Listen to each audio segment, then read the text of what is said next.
आप सभी का भारतीय जनता पार्टी की प्रेस वार्ता में स्वागत है। जैसा आप सभी जानते हैं, बंगाल में चुनाव की घोषणा हो चुकी है और भारतीय जनता पार्टी के सभी कार्यकर्ता हमारे प्रदेश अध्यक्ष जी के नेतृत्व में बंगाल में भारतीय जनता पार्टी की सरकार बनाने के लिए बड़े आत्मविश्वास के साथ चुनावी मैदान में उतरे।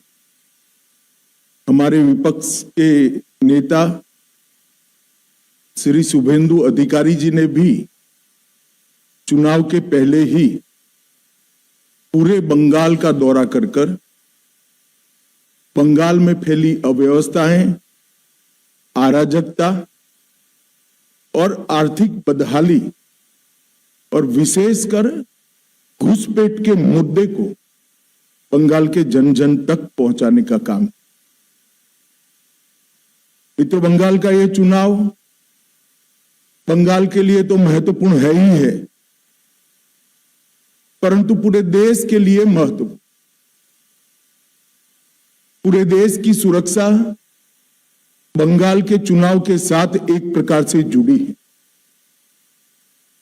असम में भारतीय जनता पार्टी की सरकार बनने के बाद असम से घुसपैठ कमोबेश समाप्त हो गई।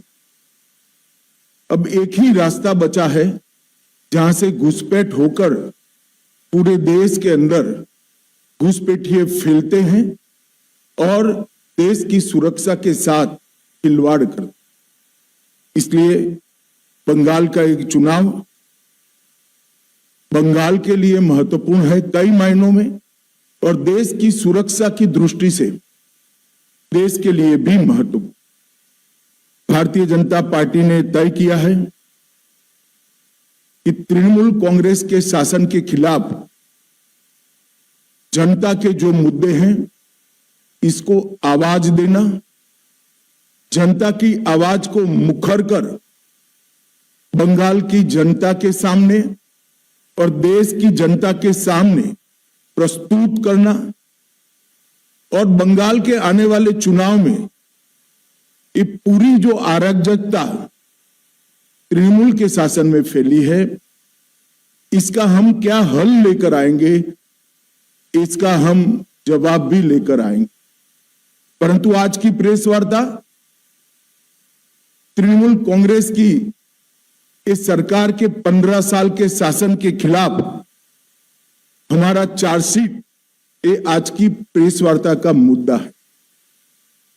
ये चार्जशीट जो है वो तृणमूल कांग्रेस भले कहे भारतीय जनता पार्टी का चार्जशीट है, परंतु मैं मानता हूं कि बंगाल की जनता ने ममता बनर्जी की सरकार के खिलाफ लगाया हुआ चार्जशीट है, जिसको भारतीय जनता पार्टी एक आवाज दे रही। एक प्रकार से आने वाला चुनाव बंगाल की जनता को तय करना है कि भय को चुनना है या भरोसे को चुनना। भय के आतंक से मुक्ति पाकर भरोसे के साथ देश जिस तेजी से आगे बढ़ रहा है इसके साथ बंगाल को जुड़ना चाहिए। ये तय करने का चुनाव है। विगत 15 सालों में भय, भ्रष्टाचार और भेदभाव की राजनीति चल रही है। झूठ, डर और हिंसा का सहारा लेकर अपनी राजनीति को आगे बढ़ाने का नया राजनीतिक थ्योरी ममता बनर्जी ने प्रस्तुत किया। कोई भी सरकार को चुनकर आने का आधार जन कल्याण के काम होते हैं। तृणमूल कांग्रेस का चुनकर आने का आधार झूठ, डर और हिंसा है। मगर भारतीय जनता पार्टी 1911 से ही 2011 से ही इसके खिलाफ एक संघर्ष कर रही हैं, और मुझे लगता है कि इस बार बंगाल की जनता पूर्ण बहुमत के साथ भारतीय जनता पार्टी की सरकार बनाने जा रही। ये जो चार्जशीट है टीएमसी के 15 साल के काले चिट्ठों का संकलन है। सोनार बांग्ला का स्वप्न दिखाकर सिंडिकेट राज स्थापित कर बंगाल की जनता का शोषण करने वाले शासन की कहानी है। तृणमूल कांग्रेस के कुशासन में बंगाल भ्रष्टाचार की प्रयोगशाला बन चुका है। ऊपर से नीचे तक सफेद पोश आपराधिक सिंडिकेट जनता को परेशान कर रहे हैं और विकास के अभाव में बंगाल इंडस्ट्री के लिए एक प्रकार से ग्रेवयार्ड बन चुका है। बंगाल टीएमसी के पोंचो बिपोर जॉय से ग्रसित यहां घुसपैठियों को प्रोटेक्शन दिया जाता है। तुष्टीकरण को अपना मिशन बना चुकी है सरकार। भ्रष्टाचारी प्रस्तापित रूप से राजनीतिक सिस्टम में पहुंच चुके हैं। कट मनी का कलेक्शन आम बात हो चुका है और सिंडिकेट पर नो एक्शन ये सरकार का स्वभाव बन चुका है। कई सालों तक कम्युनिस्ट शासन का दंश झेली हुई बंगाल की जनता ने सोनार बांग्ला के स्वप्न के साथ परिवर्तन किया था, मगर अब आज वही जनता कह रही है इससे तो कम्युनिस्ट अच्छे थे। ऐसा शासन 15 साल तक ममता बनर्जी ने के नेतृत्व में यहां अनुभव में आया है। आज मैं ये भी कहना चाहता हूं कि बंगाल की जनता ने लगातार भारतीय जनता पार्टी का समर्थन किया है और ग्रेजुअली भारतीय जनता पार्टी कैसे बढ़ी है इसका मैं आज आप सबके सामने थोड़े आंकड़े भी जरूर रखना चाहूंगा। 2014 में हमारा 17% वोट शेयर था लोकसभा चुनाव में और 2 सीटें थी। 19 में हमारा वोट शेयर 41% हुआ, 18 सीटें प्राप्त की। 24 में हमारा वोट शेयर 39% हुआ और 12 सीटें मिली। तो हमने एक 40% वोट शेयर का बेस यहां पर बना है। 2016 के चुनाव में विधानसभा में हमारा 10% वोट था और केवल 3 सीटें हम जीत पाए थे। 21 के चुनाव में 10% से बढ़कर 38% तक हम पहुंचे और 77 सीट के साथ हमारे विधायक दल का श्री शुभेंदु जी नेतृत्व कर रहे हैं। 30 साल तक जो 2 पार्टियों ने यहां पर लंबे समय तक शासन किया, कांग्रेस और कम्युनिस्ट, दोनों को 0 सीटें प्राप्त। मित्रों, 2024 में मोदी जी के प्रधानमंत्री बनने के बाद महाराष्ट्र, हरियाणा, उड़ीसा, दिल्ली और बिहार, ये सभी जगह पे भारतीय जनता पार्टी के नेतृत्व में एनडीए ने अप्रत्याशित जीत हासिल की है और मुझे पूरा भरोसा है कि हमारी जो कैडर है, हमारे कार्यकर्ता हैं, वो जन जन तक पहुंचे हैं, जनता की आवाज को मुखर कर आवाज दे रहे हैं और इस बार बंगाल की जनता ने ये तय किया है कि प्रचंड बहुमत के साथ भारतीय जनता पार्टी की सरकार यहां बनाई जाएगी। ये चुनाव जो है वो एक प्रकार से जान जाने के भय से मुक्ति का चुनाव है, आजादी जाने के भय से मुक्ति का चुनाव है। पूरे बंगाल का बहुमत समाज demographic change, artificial demographic change के कारण भय में जी रहा है कि हमारे ही देश में कहीं हम माइनॉरिटी तो नहीं बन जाएंगे। वो भय से मुक्ति का, अपनी संपत्ति के लूटने के भय से मुक्ति का चुनाव है, रोजगारी छीनने के भय से मुक्ति का ये चुनाव है, महिलाओं की सुरक्षा खतरे में है इसके भय से मुक्ति का चुनाव है और युवाओं के भविष्य पर जो भय और अंधकार छाया है, इसके मुक्ति का चुनाव। ये चुनाव शांति के भरोसे का है, सम्मान की जिंदगी की गारंटी का चुनाव है, मुफ्त इलाज गरीब को मिले इसके भरोसे का चुनाव है, पक्के घर का अधिकार सिंडिकेट न छीन ले इसके भरोसे का चुनाव है, मुफ्त बिजली हर गरीब तक पहुंचे इसके विश्वास का चुनाव है, हर घर में नल से जल पहुंच जाए इसके भरोसे का चुनाव है, युवाओं के उज्जवल भविष्य का भरोसे का चुनाव है और घुसपैठियों से मुक्त एक बंगाली समाज की रचना के भरोसे का चुनाव। और ये भरोसा आज बंगाल के चुनाव का मुख्य मुद्दा बना है। भय को निकालना, भरोसों के प्रस्तापित करना, इसका मतलब है टीएमसी को हटाना और भारतीय जनता पार्टी का शासन यहां पर लाना। मोदी जी के नेतृत्व में जो विकास की देश के अंदर एक बहुत स्पीड के साथ रफ्तार चली है, बंगाल इसके साथ जुड़ना चाहता है। मैं 2014 से लेकर आज तक देश में जो परिवर्तन आया है इसके तरफ भी आपको बताना चाहता हूं।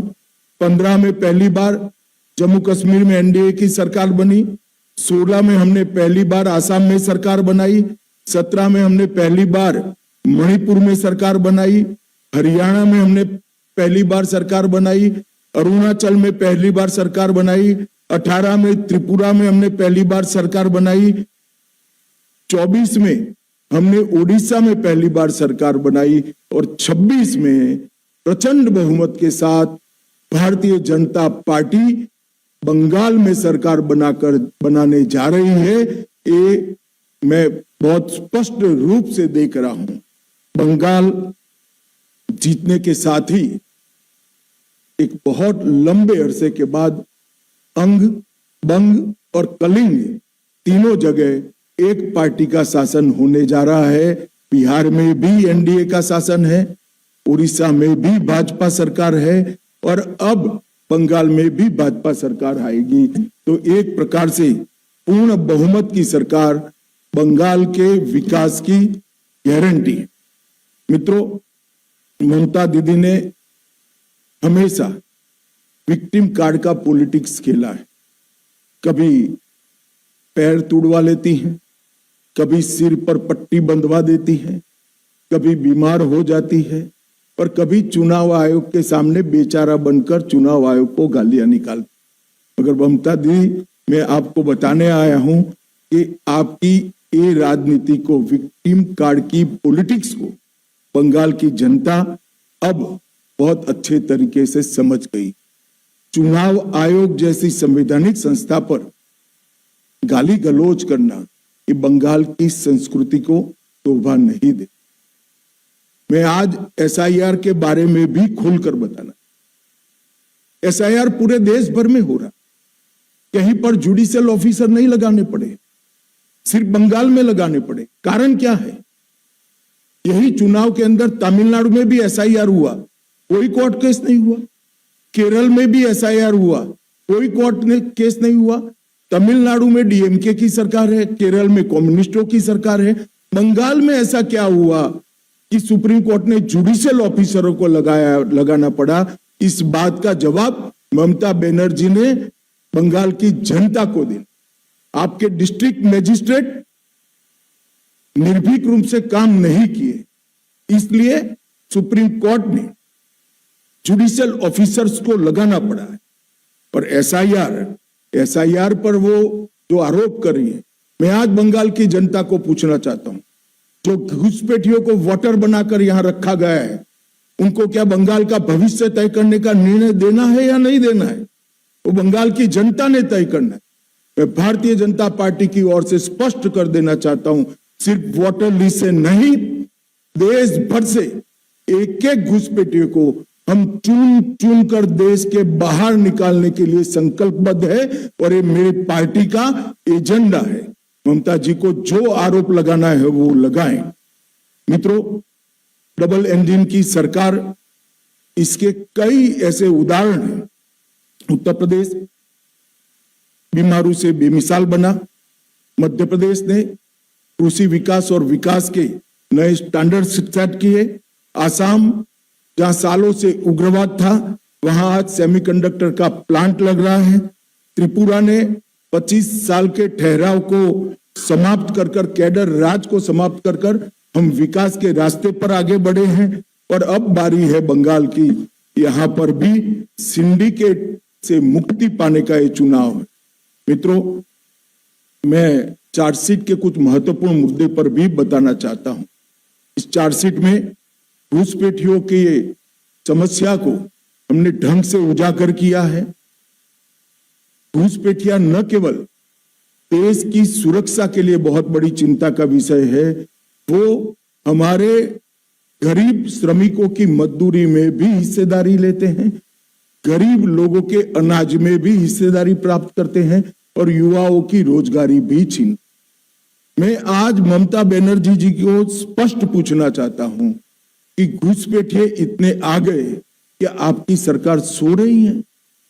मुझे मालूम है वो कहेगी कि भी ये सब क्या कर रही है, ये सब तभी रोक सकती है जब आप बॉर्डर पर बाड़ लगाने की हमें भूमि दे।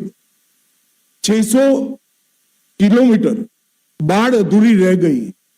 हमारे होम सेक्रेटरी यहां आकर आपको मिलकर गए, मैं खुद आकर आपकी ऑफिस में मिलकर गया, मगर आपने बाढ़ लगाने की भूमि नहीं दी, क्योंकि घुसपैठियों की वोट बैंक आप बनाना चाहते। हमने कोई पॉलिटिकल ईगो नहीं रखा, हमने आपके साथ संवाद किया, संपर्क किया, पत्र व्यवहार किया, मगर आपने हमें भूमि नहीं दी है। कोई बात नहीं ममता दीदी, आपके पास बहुत कम समय है। 6 मई को भारतीय जनता पार्टी की सरकार बनेगी और 45 दिन में सभी भूमि बाढ़ के लिए जो उपलब्ध कराना है वो भारत सरकार को बंगाल की भारतीय जनता पार्टी की सरकार उपलब्ध करा देगी और हम घुसपैठ को रोकेंगे। तुष्टीकरण की इंतहा कर ममता बनर्जी जी ने रख दिए। मैं आज बंगाल की जनता को बताना चाहता हूं, अल्पसंख्यक का बजट लास्ट बजट के अंदर 5,713 करोड़। ऐसा न मानिए कि मैं अल्पसंख्यक के बजट का विरोध, आपको जो रखना है वो रखिए, मगर उसके अनुपात में पिछड़ा वर्ग की संख्या 3 गुना है और पिछड़ा वर्ग के लिए आपका बजट है, ओबीसी के लिए बजट है 2533 करोड़। कम संख्या होने के बावजूद अल्पसंख्यकों का बजट 5713 करोड़ और ज्यादा संख्या होने के बावजूद पिछड़ा वर्ग का बजट 2533 करोड़। आज बंगाल की जनता को सत्य जानना चाहिए। बंगाल की जनता को यह भी जानना चाहिए कि 77 समुदायों को ओबीसी में ममता बनर्जी की सरकार ने जोड़ा, उसमें से 75 समुदाय मुस्लिम थे।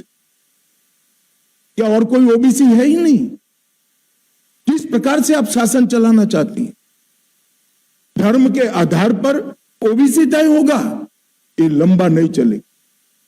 आपकी घुसपैठ की पॉलिटिक्स के कारण सिलीगुड़ी कॉरिडोर की सुरक्षा आज कमजोर हो गई है। मवेशी की तस्करी और नकली मुद्रा, इसके कारण पूरे भारत के अर्थतंत्र पर गहरा असर पड़ा है। मित्रों, इस तुष्टीकरण की राजनीति से एक प्रकार से पूरा बंगाल गंभीर समस्याओं से घिर चुका है। महिला मुख्यमंत्री हैं, वो स्वयं महिला हैं, उनके शासन में महिलाओं का हाल पूरे देश में सबसे खराब है। 34,738 मामले महिलाओं के खिलाफ दर्ज किए गए।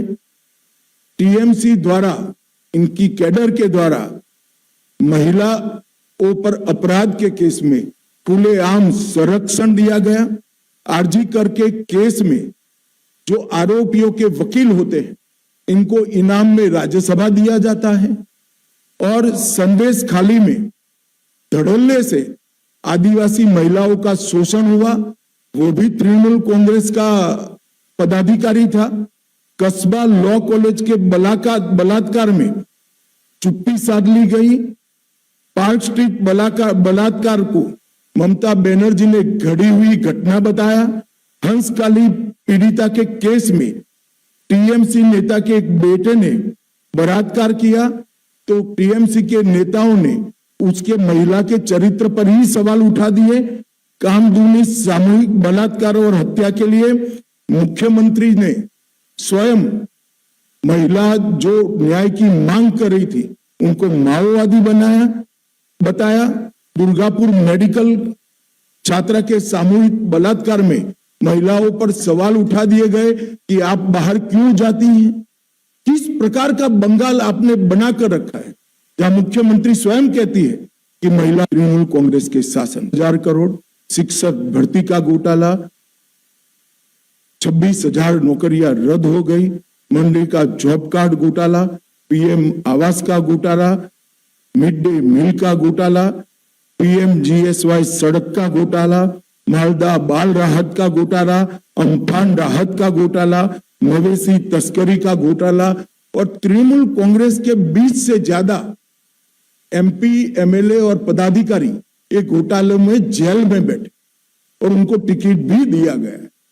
ममता बनर्जी को मैं पूछना चाहता हूं कि आप क्या बंगाल की जनता को इसका जस्टिफिकेशन दे पाएगी। टीएमसी के शासन में कानून और व्यवस्था का संपूर्ण पतन हो चुका है। 300 से ज्यादा पॉलिटिकल पार्टी के, विशेषकर भारतीय जनता पार्टी के कार्यकर्ताओं का हत्या हुआ है और हमारे विपक्ष के नेता शुभेंदु अधिकारी पर भी पश्चिम मेदिनीपुर में हमला किया गया। हमारे तत्कालीन राष्ट्रीय अध्यक्ष श्रीमान नड्डा जी की गाड़ी पर भी हमला किया गया। बंगाल में राजनीतिक हिंसा मानो चुनाव जीतने का पर्याय बनाकर ममता बनर्जी जी ने रख दिया। बंगला अस्मिता पर भी ढेर सारे हमले किए हैं। संसद में वंदे मातरम के 150 साल की एक गौरवमयी चर्चा होती है, टीएमसी इसका विरोध करती है। बांग्ला पाठ्य पुस्तकों में उर्दू शब्द शामिल कर दिए जाते हैं। खुदीराम बोस के लिए पाठ्य पुस्तक में अपशब्द कहे जाते हैं। सनातन धर्म के लिए गंदा धर्म ऐसा धड़ल्ले से बोला जाता है। हरिचंद और गुरुचंद ठाकुर के पवित्र नामों को भी अपमानित किया जाता है। मैं नहीं मानता कि आज का बंगाल कवि गुरु का बंगाल रह गया है। ममता बनर्जी के शासन में बंगाली अस्मिता भी नीचे नीचे नीचे पाताल तक पहुंच, औद्योगिक कब्रिस्तान के रूप बंगाल को आज जाना जाता है। ढेर सारी इंडस्ट्री यहां से चली गई। ममता जी के चेहरे पर शिकन नहीं हो। ममता जी को इंडस्ट्री जाने से ज्यादा घुसपैठियों के वोट मतदाता सूची में रह जाए इसकी चिंता है। ममता जी ने इतनी चिंता अगर इंडस्ट्री की करी होती तो इतनी इंडस्ट्री बंगाल छोड़कर न जाती। और एफडीआई का प्रवाह 30% गिरकर सिर्फ 2662 करोड़। इतने बड़े बंगाल में जहां से 40 लोकसभा की सीटें जाती हैं, 2662 करोड़ का एफडीआई का प्रवाह है। मित्रों, किसी भी प्रकार से 15 साल में मां माटी मानुष का जो नारा लेकर ममता जी आई थी, वो नारे को हर तरह से द्रोह करने का काम स्वयं ममता बनर्जी की पार्टी ने किया है, उनकी सरकार ने किया है और पूरी तृणमूल कांग्रेस, पूरे उनका कैडर कटमनी और सिंडिकेट में व्यस्त हुई है। जनता त्रस्त है, जनता बदलाव मांग रही है। मुझे पूरा विश्वास है कि बंगाल की जनता नरेंद्र मोदी जी के नेतृत्व में यहाँ भारी बहुमत के साथ भारतीय जनता पार्टी को चुनकर भाजपा की सरकार बनाने जा रही है। और मैं बंगाल की जनता को आज की प्रेस वार्ता के माध्यम से प्रार्थना करना चाहता हूं कि हमारा जो घोषणा पत्र आएगा, वो घोषणा पत्र में ये आरोप पत्र के अंदर जो जो चीजें बताई गई है, जिससे बंगाल को नीचे नीचे नीचे पहुंचाया है, वो बंगाल को कैसे उठाना और कवि गुरु की कल्पना का सोनार बांग्ला बनाने का हमारा एक्शन प्लान क्या है, रोड मैप क्या है और कार्य योजना क्या है, वो भी हम हमारे घोषणा पत्र में लेकर आएंगे।